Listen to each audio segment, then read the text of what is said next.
Amar, adorar y servir, queridos estudiantes, sean bienvenidos a nuestras clases virtuales de comunicación. Bien, les habla su profesora María del Carmen Chambilla Quispe y el día de hoy vamos a trabajar la literatura de la colonia, emancipación e inicios de la República. Estamos hablando de literatura peruana propiamente dicha. Bien, ¿cuál es nuestro propósito para esta semana? Identificamos las características generales de la literatura de la colonia e inicios de la República para exponerlos y analizamos la obra de plan lector. No olvides que nuestro propósito debes copiarlo en tu cuaderno. Continuamos.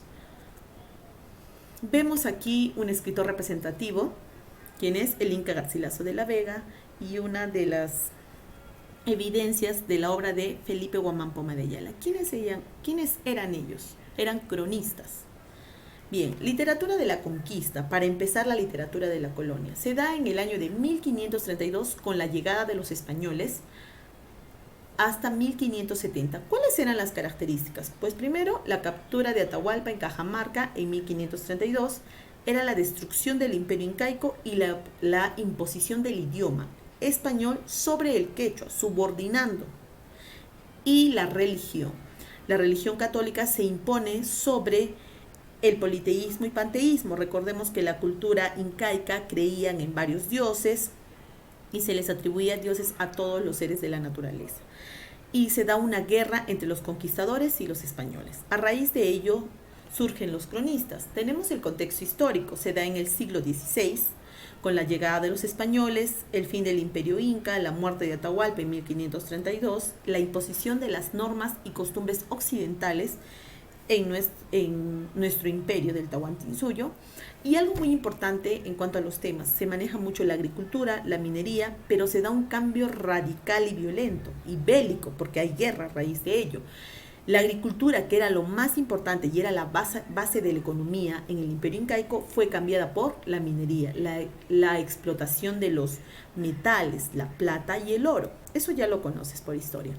Bien, la literatura de la conquista, que dijimos que también pertenece a la colonia, inicia en 1532.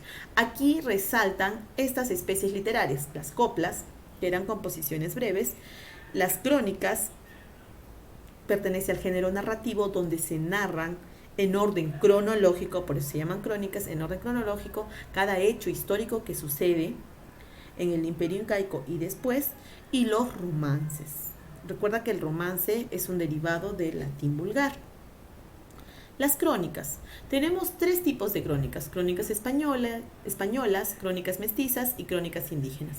Dentro de las crónicas españolas, es una visión lejana de la realidad americana, pues son españoles y obviamente su visión es netamente española. Ahí tenemos como representantes a Pedro Cieza de León con la obra El señorío de los incas y Crónicas del Perú, y Juan de Betanzos, que también está como cronista español. Crónicas mestizas es la integración del quechua y el español. Si bien es cierto, cuando los españoles nos conquistan, ellos imponen el español y subordinan al quechua, pero aquí se integran los dos, por eso son mestizos. Y el máximo representante es el Inca Garcilaso de la Vega, con sus comentarios reales de los incas, y es donde nos narra toda la historia del Perú.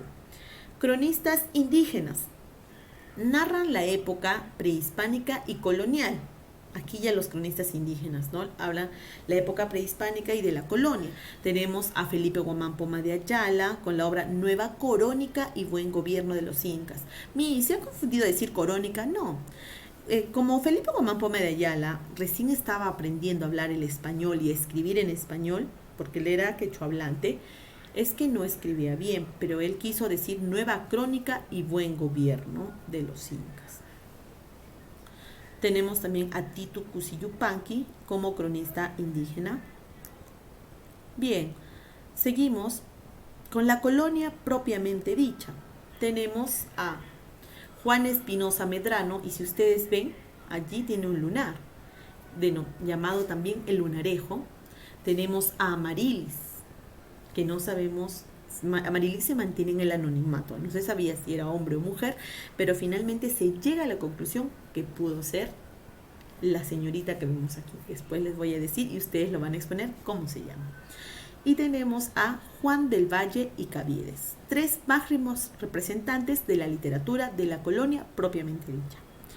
Bien, características de la literatura colonial. Se da en el siglo XVI y hasta el siglo XVII, que es el periodo renacentista o clásico. Ahí tenemos Fray Luis de León, La Perfecta Casada, Diego de Ojeda y Amarilis con la Epístola Abelardo.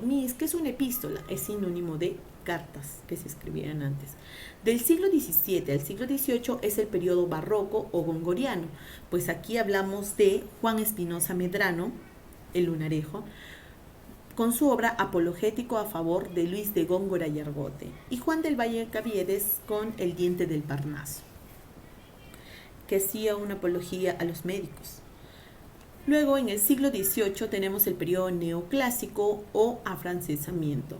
Pedro Peralta Barnuevo, con La Lima Fundada, Antonio Carrio de la Bandera, El Lazarillo de los Ciegos Caminantes. Entonces diríamos que las características de la literatura colonial se dividen de 3 maneras, ¿no? Renacentista, barroco y neoclásico. El narrativo, pues se encarga de narrar. El lírico expresa el arte a través de las palabras y el dramático representa. En el narrativo tenemos la épica, que eran las famosas epopeyas que se trasladaron de Europa hacia la invasión y la conquista en el Perú. Las crónicas, que eran narración de la historia, era de carácter didáctico para enseñar y retratar la historia del Perú antiguo. Se contaba en orden cronológico y era netamente de hechos verosímiles, creíbles, reales. Por eso la obra que más resalta en las crónicas es Nueva Crónica y Buen Gobierno de Felipe Guamán Poma de Ayala y de el Inca Garcilaso de la Vega, el famoso cronista, con los comentarios reales. En la lírica, y también hablamos del diario, las cartas o las epístolas, la poesía y los teatros. Luego, las características de la literatura de la colonia. Las obras literarias en esta época fueron escritas por conquistadores, obviamente, y hechos históricos. La literatura de la época fue influenciada por los estilos del neoclasicismo y del barroco. La literatura colonial se da en el fines del siglo XVI hasta el siglo XVII. La narrativa, como vuelvo a repetir, destaca Juan del Valle Caviedes con su obra El Diente del Parnaso, donde hace una burla y mofa de los médicos. Eso también ya te vas a enterar por qué cuando tengas que exponer a Juan del Valle Caviedes. Es conocido como el poeta de la Ribera en 1620 a 1688 que vivió este escritor. Luego hablamos de la poesía. En la poesía destaca Amarilis con su epístola a Belardo o su carta a Belardo. Isabel de Figueroa, María de Alvarado y Lope de Vega. No sabemos con precisión quién fue, porque estaba escrito como tenía el seudónimo de Amarilis y no sabemos precisamente quién fue, pero se le atribuye a esta mujer. A continuación vamos a hablar de la emancipación. Dirás, ¿qué escritores están en la emancipación o quiénes son sus máximos representantes? Empezamos por el que tiene la pluma en la mano. ¿Quién es? Juan Pablo Vizcarra Guzmán. Continuamos con Mariano Melgar, o el poeta precoz e iniciador del romanticismo. Seguimos con Carrillo y por último con Hipólito Unanue. Son los máximos representantes de esta literatura. ¿Cuáles son sus características? La situación política influyó en los temas, la libertad, la patria y el sentimiento indígena. La libertad porque estamos en la emancipación. Eran próceres y precursores que luchaban por la libertad y compusieron discursos, himnos patrióticos, letrillas y romances. Uno de ellos, Mariano Melgar. La patria, el amor y valorar la patria, porque por muchos años estábamos bajo el yugo español y queríamos nuestra tierra y nuestro suelo, donde nacieron tanto criollos y mestizos, y lo valorábamos y queríamos recuperar esa patria nueva. El sentimiento indígena, aquí se da esa reivindicación del indígena, el sentimiento por aquello que un día perdimos, el resurgimiento de la cultura indígena, que era la cultura inca. Representantes, tenemos a los autores: Juan Pablo Vizcarra Guzmán con la Carta a los Españoles Americanos, José Faustino Sánchez Carrión con las Cartas del Solitario de Sayán, José Joaquín Olmedo con la Oda a la Victoria de Junín. Las odas eran representaciones y exaltaciones, ¿no? Una representación por algo que admiras, en este caso por la victoria que tuvimos en la batalla de Junín. Hipólito Unanue con la guía política, eclesiástica y militar del virreinato, José María de la Ribagüero, las 28 causas, Mariano Melgar con su soneto y su carta a Silvia y diferentes yarabíes, y José Baquijano y Carrillo, que fueron los máximos representantes de la literatura de la emancipación. ¿Cuál es el contexto histórico? A fines del siglo XVIII e inicios del siglo XIX, surge la idea de la libertad o emancipación. ¿Y se inicia con qué? Con la rebelión de Tupac Amaru II en 1780 y se funda la Sociedad Amantes del País. Los ideólogos de la revolución abren el camino en la emancipación. La literatura es influenciada por todas las ideas de libertad. En el arte destacaron Gil de Castro y Pancho Fierro, y se edita también El Mercurio Peruano, que fue el difusor de las nuevas ideas de libertad, de patria y de surgimiento indígena. Pues aquí está influenciado por la independencia de los Estados Unidos. Obviamente vemos que alguien se independiza del yugo español, entonces nosotros también queremos hacerlo. Eso se da en 1776. La Revolución Francesa, 1789, que marca y con esto termina la Edad Media e inicia la Edad Moderna. Y en Europa se desarrolla el neoclasicismo y se daba el inicio del romanticismo. Por eso decimos que Mariano Melgar es un iniciador del romanticismo. Y se concreta finalmente con la independencia o la proclamación de la independencia del Perú en el año de 1821 con don José de San Martín. ¿Consolidado por quién? Por Simón Bolívar en la batalla de Ayacucho de 1824, cuando recién, después de la proclama en 1821, el Perú es libre. Entonces aquí todo el surgimiento de Mariano Melgar, que ya lo van a explicar en las exposiciones, se une, ¿no?, a los hermanos Angulo para luchar por la libertad y muere con ellos. ¿Qué géneros literarios se destacan en la literatura de la emancipación? La oda, por ejemplo, Melgar con la Oda a la Libertad, Oda al Sueño, Oda al Autor del Mar. Es un poema de alabanza. Luego tenemos los animales son los personajes. Surgen entonces, ¿qué? Las fábulas. El cantero y el asno, por ejemplo, de Mariano Melgar también. La enseñanza moral, porque ¿qué?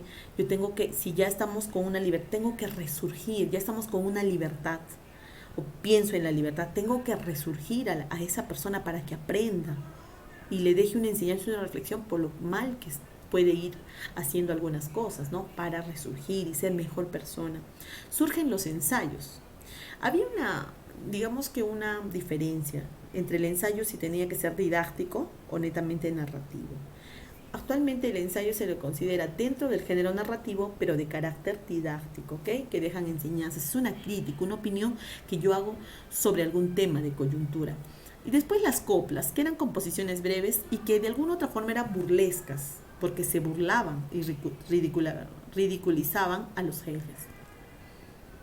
Gracias, queridos estudiantes, y bueno, esto lo profundizaremos mejor con las exposiciones de ustedes de cada uno de los escritores. Esto lo van a trabajar, van a hacer un organizador visual, que es tu tarea, el organizador visual de la literatura de la colonia, la emancipación e inicio de la república, que está en tu libro de literatura. Gracias y chao.